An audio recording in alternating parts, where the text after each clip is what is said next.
Hello everyone, welcome back to my YouTube channel. I want to ask you, आप में से कितने लोग ऐसे हैं जिनके फादर बहुत ही गुस्से वाले थे और आपको अक्सर ऐसे बोलते थे कि खबरदार जो तुमने कुछ भी मेरी बात को मना किया, या आप उनसे बहुत डरते थे और कभी उनकी किसी बात को ना नहीं कह पाते थे, और अब बड़े होकर आप अपने बॉस के सामने अपने आप को एक्सप्रेस नहीं कर पाते, अपने फ्रेंड्स से किसी चीज़ के लिए नो नहीं कह पाते, और इवन अपने स्पाउस से अपने आप को एक्सप्रेस नहीं करते. So if you are one of them, this episode is for you. And I am Dr. Ritu Gupta. I am a pediatrician, adolescent health expert, and a life coach for parents, teens, and young adults. So my vision is to see a world where there is oneness, joy, and fulfillment in relationships. My intention is to help them reconnect with their own true self and with others. So today we'll be talking about why is it important to say no in the first place. ना कहना क्यों ज़रूरी है आपके लिए और आपके बच्चों के लिए. तो एक एग्जाम्पल लेते हैं. कंसिडर करिए कि एक छोटा सा बच्चा है और आप उसके साथ अपने पेरेंट्स के घर जाते हैं, एंड आप जो दादी हैं वो बोलती हैं कि बेटे आ जा, चल हग मी, मुझे एक कॉली भर ले, प्यार वाली झप्पी दे दे, एंड बच्चा एकदम से ना बोल देता है. एंड उस मोमेंट में क्या होता है, दादी को तो बुरा लगता ही है, आप बहुत शर्मिंदा हो जाते हैं. You feel embarrassed and ashamed that how come my child is saying no. वो नो कैसे कह सकता है, मेरी माँ क्या सोचेगी मेरे बारे में. एंड दादी भी गुस्सा हो जाती है कि देखो बच्चे को क्या आपने परवरिश दी है, क्या सिखाया है, वो मुझे प्यार करने को ना कह रहा है. ये सिचुएशन बहुत ही ट्रिकी है, एंड आई थिंक आप में से काफ़ी लोग इससे रिलेट कर पाएंगे. बट आपको यहाँ पर मैं चाहती हूँ आप सोचें और समझें कि उसमें there could be many reasons why the child said no. बहुत सारे कारण हो सकते हैं. हो सकता है वो बहुत सेंसिटिव है और उसको मे बी पास्ट एक्सपीरियंस है कि किसी को हग करो तो उनकी बॉडी ओडर आती है, पसीने की स्मेल आती है, या उसको किसी से भी टाइट किसी का पकड़ना अच्छा नहीं लगता है, या हो सकता है कि कोई और कारण हो, उस समय उसका मन ना कर रहा हो, just he doesn't feel like, and उसने अपने आप को एक्सप्रेस कर दिया, एंड आपने उस समय उसको गलत बनाया सोचकर कि ये गलत कर रहा है. So you need to understand that it's okay to say no, right. But हमें बच्चों को ये सिखाना है कि अगर उन्हें नहीं बोलना है, किसी चीज़ के लिए नो बोलना है, तो वो रिस्पेक्टफुली नो कैसे कह सकते हैं without hurting anybody else, without hurting peoples sentiments. So इसको हम देखेंगे, और मैं आपको एक और एग्जाम्पल देती हूँ.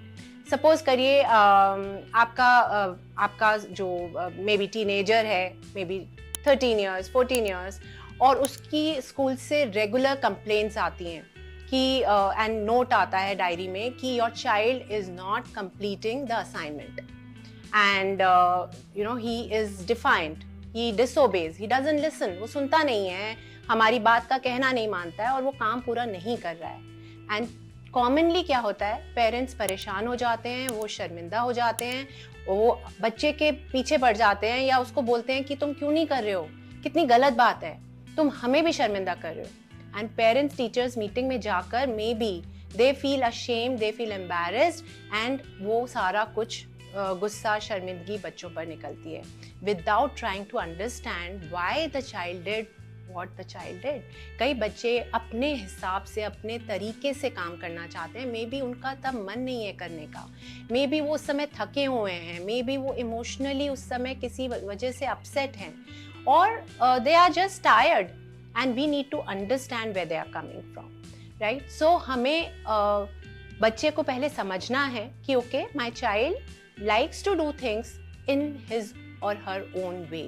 जैसे कई बारी अगर आप खुद को एक्सपीरियंस करें, कई दिन होते हैं ना when you just don't feel like doing certain things, मन नहीं है आपका करने को, and आप उस समय just नहीं कर पाते हैं.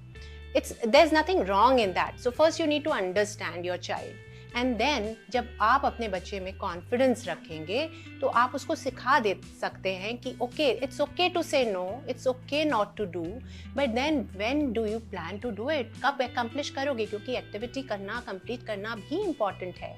एंड उस तरह से बच्चे को, अपने आप को आप एनकरेज करेंगे, अपने आप को ऑनेस्ट वे में एक्सप्रेस करने के लिए और असर्टिव होने के लिए, and at the same time problem solving के लिए, या कमिंग विद अ सॉल्यूशन कि कब तक वो काम कंप्लीट करेगा। एंड जब ये होगा तो it will be a win win situation. So next time अगर आप पेरेंट्स टीचर्स मीटिंग में जाते हैं and you are very sure and you have talk to your child, you can talk to the teacher also, appreciate कि and tell, like acknowledge कि okay, उनको problem हो रही होगी बिकॉज आपका बच्चा इस तरह से बिहेव कर रहा है या वो काम नहीं कर रहा है। At the same time you can say कि इट्स ओके, अगर वो नहीं कर रहा है प्लीज़ आप उसको उस समय के लिए एक्सक्यूज करें और उसका वर्ड ले लें, उसका मतलब प्रॉमिस ले लें कि वो कब तक करेगा, प्लीज़ अलाउ, बिकॉज वो like he is slightly different, he wants to do things in his own way, so let's be a bit flexible around it. Okay, या फिर आप उसको, maybe teacher can be creative and say कि okay, you are very good in arts, कि okay तुम अभी ये वाला एक्टिविटी कंप्लीट नहीं करनी है पर तुम इस समय कुछ आर्ट वर्क कर लो, या what else do you want to do without wasting that time. So if we understand our child, so rather than forcing them to be compliant, कि उन्हें ओबीडियंट होना चाहिए, कंप्लायंट होना चाहिए, जो कहा गया है वही करना चाहिए, rather than that we should encourage them to be honest, to be assertive and to be courageous, like वो अपने आप को खुलकर एक्सप्रेस कर पा रहे हैं। So उससे बच्चे में ऑनेस्टी आएगी, अपने आप को एक्सप्रेस करना आएगा और साथ में प्रॉब्लम सॉल्विंग भी आएगी। थर्ड बहुत इंपॉर्टेंट एस्पेक्ट है, हमें कब हमें क्यों बच्चों को नो कहना सिखाना चाहिए बचपन से ही। जैसे मैंने वो दादी वाला एग्जाम्पल दिया, तो जब बच्चा बोल रहा है, मे बी मैंने जैसे बताया कई रीजंस हो सकते हैं कि जिसकी वजह से वो दादी को हग नहीं करना चाह रहा। सो हमें अपने बच्चे को उस पॉइंट पे समझाना है कि it's okay if you don't want to hug your dadi, मतलब उन्हें आपको उस समय कॉली नहीं भरनी है, झप्पी नहीं देनी है तो ठीक है, बट आप दादी से और क्या बोल सकते हैं, किस तरह से बोल सकते हैं कि उनको हर्ट ना हो, उन्हें बुरा ना लगे। तो मे बी बच्चा उस तरह से बोल सकता है, दादी मैं आपको अभी हग करने का मन नहीं कर रहा, क्या हम बैठकर खेल सकते हैं, क्या हम बातें कर सकते हैं, क्या आप मुझे स्टोरी सुना सकती हो। तो अगर दादी समझदार होंगी, और मोस्टली समझदार ही होंगी दादी, तो वो कहेंगी हाँ बेटा चलो ठीक है, तो उन्हें डिसरिस्पेक्टेड भी फील नहीं होगा, इंसल्टेड भी फील नहीं होगा, और बच्चे को इनफैक्ट वो कहेंगी कि आई रियली अप्रिशिएट, मतलब मैं तुम्हारी इस चीज़ की, तुम्हारी बात काबिल तारीफ है कि तुमने सच बोला और बहुत हिम्मत से बोला। सो appreciate the child for being honest, courageous and assertive. So this is very important. तो कई बार क्या होता है कि जब हम चाहते हैं कि हमारा बच्चा बिल्कुल ओबीडियंट हो, कंप्लायंट हो, किसी को मना नहीं करे किसी चीज़ के लिए, तो बच्चे generally what they understand is कि मैं अगर नो बोलूँगा तो लोग मुझे प्यार नहीं करेंगे, मुझे उनकी अटेंशन नहीं मिलेगी, and they stop saying no, they become people pleaser, they do whatever is being said. तो वो ओबीडियंट तो बन जाते हैं, but it can be harmful for them in the long run. So क्या होगा, मे बी बड़े होकर they can be abused, they can be like many girls have been sexually abused because they never learn to say no. They can fall prey to peer pressure, है ना। जब बड़े हो रहे हैं, टीनेजर्स हैं, फ्रेंड्स बोल रहे हैं चलो स्मोक कर लो, ड्रिंक कर लो, रैश ड्राइविंग कर लो। सो अगर आपका बच्चे को नो कहना नहीं आता है तो वो कभी भी अपनी बात खुलकर नहीं कह पाएगा, नो नहीं कह पाएगा, which will be harmful for your child in the long run. So it is very important, friends, that we teach our children to be honest, to be assertive, at the same time be respectful, be very sensitive and present to other person's emotions also. So आप अपने बच्चे को respectfully ना कहना सिखाइए, this is very important, and I'm sure बहुत लोग इस में अपने आप को देख पाए होंगे इस सिचुएशन में और इस तरह की कई सिचुएशंस में। So take it to your life, see where all you expect your child to be obedient and compliant, कि हर वो बस जी हजूरी करे, yes yes yes बोले. It's always easier to be like that way, right? But at the same time it may be harmful for your child. So देखिए अपनी life में आप क्या कर रहे हैं, किस तरह की पेरेंटिंग कर रहे हैं. अपने बच्चों को आप रिस्पेक्टफुली नो बोलना सिखा रहे हैं या सिर्फ एक यस मैन बना रहे हैं.